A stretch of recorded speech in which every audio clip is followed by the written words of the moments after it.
क्या तुम भी लोगों की छोटी छोटी बातों पर टूट जाते हो, या दिमाग में हमेशा नेगेटिव विचार आते रहते हैं, या फिर लोगों की एक कड़वी बात दिन भर परेशान करती रहती है, या कोई काम करने में मन नहीं लगता? अगर हाँ, तो ये वीडियो तुम्हारे लिए ही है, क्योंकि आज मैं 4 तरीके ऐसा बताऊंगा जिनसे तुम खुद को मेंटली इतना स्ट्रांग बना लोगे कि कोई भी चीज तुम्हें अंदर से तोड़ नहीं सकता। वीडियो को अंत तक जरूर देखना, क्योंकि लास्ट पॉइंट सबसे ज्यादा पावरफुल है। तो चलो वीडियो शुरू करते हैं। पहला तरीका, फोकस करो उस पर जो तुम्हारे कंट्रोल में है। तुम हर रोज सुबह उठते हो, दिन की शुरुआत करते हो, लेकिन क्या तुमने कभी गहराई से सोचा है कि तुम्हारा ज्यादातर समय किन चीजों पर जाता है? क्या वो चीजें तुम्हारे कंट्रोल में हैं या नहीं? कई बार हम अपनी एनर्जी उन बातों पर बर्बाद कर देते हैं जिनका हम कुछ नहीं कर सकते। मौसम खराब हो गया, बॉस ने गलत बर्ताव किया, किसी ने सोशल मीडिया पर कुछ उल्टा सीधा कह दिया, देश में कुछ गलत हो रहा है। ये सब बातें हैं जो हमारे कंट्रोल से बाहर होती हैं। फिर भी हम इन पर इतना सोचते हैं, परेशान होते हैं कि खुद को टेंशन में डाल लेते हैं। लेकिन अगर तुम सच में मानसिक रूप से मजबूत बनना चाहते हो, तो सबसे पहली चीज जो तुम्हें सीखनी चाहिए वो है difference between control and no control. यानी समझो कि क्या तुम्हारे हाथ में है और क्या नहीं। हमारी जिंदगी में लगभग 80% चीजें ऐसी होती हैं जिन पर हमारा कोई नियंत्रण नहीं होता। जैसे मौसम कैसा रहेगा, लोग हमें कैसे ट्रीट करेंगे, ट्रैफिक जाम होगा या नहीं, किसी की सोच या राय कैसा होगा, किसी का ब्रेकअप हो जाना, एक्सीडेंट्स हो जाना, सरकार का फैसला। अब सोचो, क्या इन सब पर गुस्सा या दुखी होना किसी तरह तुम्हारी स्थिति को सुधारता है? नहीं। अब दूसरी तरफ देखो, तुम्हारे कंट्रोल में क्या है? तुम कैसे रिएक्ट करते हो, तुम क्या सोचते हो, तुम अपना समय कहाँ लगाते हो, तुम अपना समय कहाँ वेस्ट करते हो, तुम किसे माफ करते हो, किसे इग्नोर करते हो, तुम किससे प्यार और लगाव रखते हो, तुम दिन में कितना सीखते हो, कितना काम करते हो। ये सारी चीजें तुम्हारे हाथ में हैं। अगर तुम इन पर फोकस करने लगो तो यकीन मानो तुम्हारी जिंदगी बहुत ज्यादा सुकून और पॉजिटिव बन सकती है। मेंटली स्ट्रांग लोग क्या करते हैं? जो लोग मानसिक रूप से मजबूत होते हैं वो बेवजह की चीजों में अपना समय बर्बाद नहीं करते। अगर कोई उन्हें नीचा दिखाने की कोशिश करे तो वो गुस्से में आकर चीखने की बजाय सोचते हैं, क्या ये मेरे कंट्रोल में है? अगर नहीं है तो वो खुद को शांत रखते हैं। हर बार जब तुम किसी बाहरी चीज को लेकर दुखी या परेशान होते हो तो असल में तुम अपनी एनर्जी को बर्बाद कर रहे होते हो। मान लो तुम्हारा दोस्त तुम्हारे बारे में गलत बातें फैला रहा है। अब ये उसके सोचने और बोलने का तरीका है, ये तुम्हारे कंट्रोल में नहीं है, लेकिन तुम ये तय कर सकते हो कि तुम उस पर कैसे रिएक्ट करोगे। तुम चाहो तो खुद को शांत रख सकते हो, और चाहो तो अपने काम से जवाब दे सकते हो। तुम चाहो तो गुस्से में आकर अपना पूरा दिन बर्बाद कर सकते हो, या फिर फोकस रखकर खुद को और बेहतर बना सकते हो। तुम्हारी असली ताकत तब दिखती है जब तुम शांत रह सको, तब भी जब सब कुछ उल्टा चल रहा हो। तूफान को रोकना तुम्हारे बस में नहीं है, लेकिन उसमें खुद को कैसे संभालना है वो तुम्हारे कंट्रोल में है। दूसरा तरीका, गलती करने से मत डरना। हर गलती तुम्हें अंदर से मजबूत बनाती है।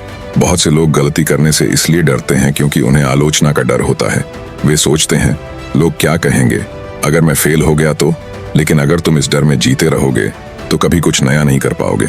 जिंदगी एक सीखने की जर्नी है, और इस यात्रा में गलती करना एकदम नॉर्मल बात है। अक्सर लोग गलती करने से डरते हैं क्योंकि उन्हें लगता है कि गलती करना कमजोरी की निशानी है, लेकिन सच्चाई इसके बिल्कुल अपोजिट है। गलती करना कमजोरी नहीं है, बल्कि उन्हें बार बार दोहराना कमजोरी है। अगर तुम हर गलती से कुछ सीखते हो तो वही गलती तुम्हारी सबसे बड़ी ताकत बन सकती है। स्टीव जॉब्स को शुरुआत में उनके आईफोन के आइडिया को लोग ज्यादा तवज्जो नहीं देते थे, लेकिन उन्होंने सीखा, लोगों के फीडबैक पढ़ा और अपनी गलती को सुधारा। उन्होंने हार नहीं मानी, अपनी आइडिया को छोड़ा नहीं, और आज आईफोन दुनिया के सबसे महंगे स्मार्टफोनों में से एक है। गलती करने में शर्म नहीं होनी चाहिए। हमारे समाज में अक्सर यह सिखाया जाता है कि गलती करना बुरा है। बचपन से ही हमें अच्छे नंबर लाने, सही जवाब देने और परफेक्ट बनने का दबाव दिया जाता है। ऐसे में जब हमसे कोई गलती हो जाती है तो हम खुद को दोषी महसूस करने लगते हैं। लेकिन सोचो, क्या कभी कोई ऐसा इंसान हुआ है जिसने कभी कोई गलती ना की हो? हर महान व्यक्ति, चाहे वो अब्दुल कलाम हो, महात्मा गांधी या फिर कोई सफल बिजनेस लीडर, सभी ने गलती की है। फर्क सिर्फ इतना है कि उन्होंने उन गलतियों से कुछ सीखा और आगे बढ़े। इसलिए गलती करने पर शर्म मत करो। शर्म करनी है तो तब जब तुमने गलती की और उससे कुछ सीखा नहीं। एक ही गलती बार बार करना इस बात का संकेत होता है कि या तो तुमने उस गलती से कुछ सीखा नहीं, या फिर तुम उसे इग्नोर कर रहे हो। उदाहरण के लिए, अगर तुम बार बार देर से उठते हो और दिन भर आलसीपन महसूस करते हो तो यह केवल आदत नहीं है, ये एक पैटर्न है जो तुम्हारी प्रोग्रेस को रोक रहा है। तुम्हें अपनी गलतियों को पहचानना होगा। यह समझना जरूरी है कि तुमने कहाँ चूक की और क्यों की। जब तुम ईमानदारी से अपनी गलतियों को स्वीकार करोगे तभी तुम आगे बढ़ पाओगे। हर गलती तुम्हें कुछ सिखाती है, अगर तुम सीखने को तैयार हो। जब कोई परीक्षा खराब जाती है या कोई प्रोजेक्ट असफल हो जाता है तो उससे निराश मत हो। ये सोचो कि अगली बार क्या अलग कर सकते हो। हर गलती का एक मैसेज होता है। कुछ गलती ये सिखाती है कि योजना बनाना जरूरी है, कुछ यह बताती है कि धैर्य रखना जरूरी है, और कुछ यह दिखाती हैं कि किस पर भरोसा करना चाहिए या नहीं। तुम जितनी जल्दी ये समझ जाते हो कि गलतियों से भागना नहीं है बल्कि उन्हें अपनाना है, उतनी ही जल्दी तुम मजबूत इंसान बनते हो। याद रखो, जो लोग सफल होते हैं वे वही हैं जो फेल होने के बावजूद कोशिश करते रहते हैं। वे जानते हैं कि गलती सिर्फ एक सीढ़ी है मंजिल तक पहुंचने की। जब तुम हर गलती को एक सीख की तरह देखोगे तब तुम्हें एक अलग कॉन्फिडेंस आएगा। तुम हर चैलेंज को खुले दिल से स्वीकार करोगे और तभी तुम एक मजबूत, समझदार और सक्सेसफुल इंसान बनोगे। तीसरा तरीका, कठिन समय में भी शांत रहना सीखो। यही असली ताकत है। जिंदगी आसान नहीं होती। हर किसी को अपने अपने हिस्से की मुश्किलें मिलती हैं। किसी को आर्थिक तंगी, किसी को धोखा, किसी को नौकरी जाने का डर, तो किसी को अपनों से दूर होने का गम। लेकिन जो चीज इंसान को बाकियों से अलग बनाती है वो है कठिन समय में उसका शांत रहना। तुम्हें जिंदगी में कई बार ऐसे मोड़ मिलेंगे जहां लगेगा कि अब सब खत्म हो गया है। नौकरी चली गई हो, बैंक अकाउंट खाली पड़ा हो, जिस पर सबसे ज्यादा भरोसा किया था वही पीठ पीछे वार कर गया हो। ऐसे वक्त में गुस्सा आना, टूट जाना, घबरा जाना बिल्कुल इंसानी फितरत है। लेकिन जो उस वक्त खुद को संभालता है, गहरी सांस लेता है, चुपचाप बैठकर सोचता है कि अगला कदम क्या होगा, वही इंसान असली मायनों में मेंटली स्ट्रांग कहलाता है। शांति का मतलब कमजोरी नहीं है। कई लोग सोचते हैं कि शांत रहना, चुप रहना मतलब डरना या हार मान लेना है, लेकिन सच्चाई ये है कि शांत रहना एक ताकत है। तुम जब गुस्से में होते हो या डर के मारे कुछ भी बोल या कर देते हो तो वो तुम्हारा कमजोर साइड होता है। लेकिन जब तुम अपने इमोशन को काबू में रखते हो, खुद को रोक कर सोचते हो कि क्या करना है और क्या नहीं, तो तुम अपनी जिंदगी की कमान खुद संभाल लेते हो।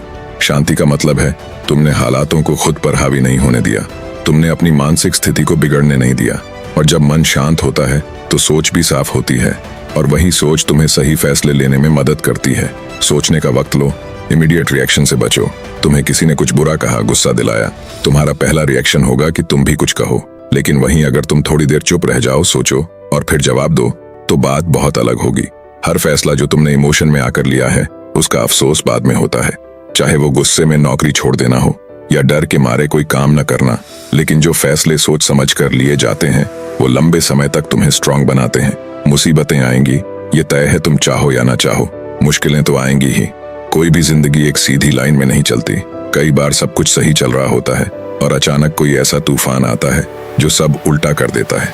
लेकिन उस तूफान के वक्त तुम क्या करते हो वही तय करता है कि तुम जिंदगी में कितनी दूर तक जाओगे।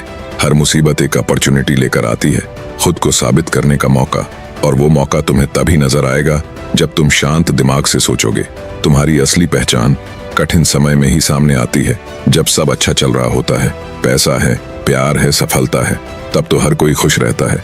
लेकिन जब कुछ नहीं बचता, जब सब छिन जाता है, तब तुम्हारा असली रूप सामने आता है। शांत रहना कोई बटन नहीं है जिसे तुम सिर्फ मुसीबत आने पर दबा सको। इसकी तैयारी पहले से करनी होती है। रोज 5-10 मिनट खुद के साथ बैठना, मेडिटेशन करना, लाइफ में आने वाली प्रॉब्लम को सोल्व करना, ये सब तुम्हें मेंटली स्ट्रांग बनाते हैं। नंबर 4, दूसरों को खुश करने की आदत छोड़ो, खुद के लिए जीना सीखो। क्या तुमने कभी इस बात पर ध्यान दिया है कि तुम्हारा ज्यादातर तनाव, उलझन और बेचैनी दूसरों की उम्मीदों को पूरा करने की कोशिश से आती है? हर किसी को खुश रखने की आदत हमें धीरे धीरे अंदर से तोड़ने लगती है। हम भूल जाते हैं कि हम कौन हैं, हमें क्या चाहिए और हमारा असली सपना क्या है। अगर तुम हर समय यही सोचते रहोगे कि लोग क्या कहेंगे, कौन नाराज हो जाएगा, कौन खुश होगा, तो तुम कभी भी अपनी जिंदगी खुलकर नहीं जी पाओगे। और सबसे बड़ी बात, चाहे तुम कितनी भी कोशिश कर लो, तुम हर किसी को खुश नहीं कर सकते और करना भी नहीं चाहिए, क्योंकि हर किसी को खुश करना नामुमकिन है। हर इंसान की पसंद, सोच, आदत और एक्सपेक्टेशन अलग होती है। किसी एक को जो बात अच्छी लगती है वही बात किसी दूसरे को बुरी लग सकती है। अब सोचो, अगर तुम दोनों को एक साथ खुश करने की कोशिश करोगे तो क्या होगा? तुम खुद ही उलझ जाओगे। मान लो तुम्हारे दोस्त चाहते हैं कि तुम इंजीनियर बनो, लेकिन तुम्हारा दिल कहता है कि तुम एक क्रिकेटर बनो। अगर तुम उनके कहने पर इंजीनियर बन भी गए तो क्या तुम खुश रहोगे? शायद नहीं। और हो सकता है कुछ साल बाद वही लोग तुम्हें कहें कि काश तुमने अपने मन की सुनी होती।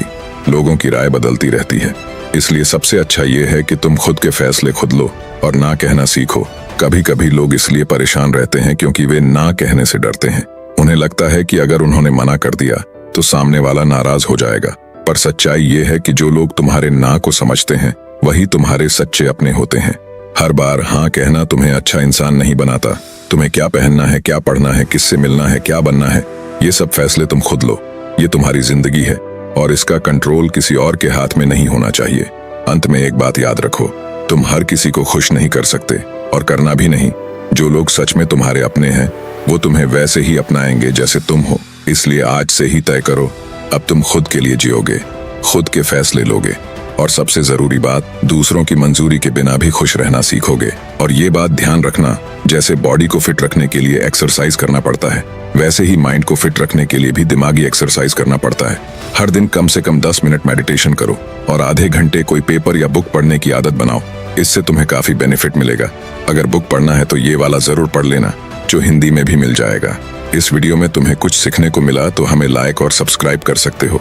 तो मिलते हैं अगले वीडियो में।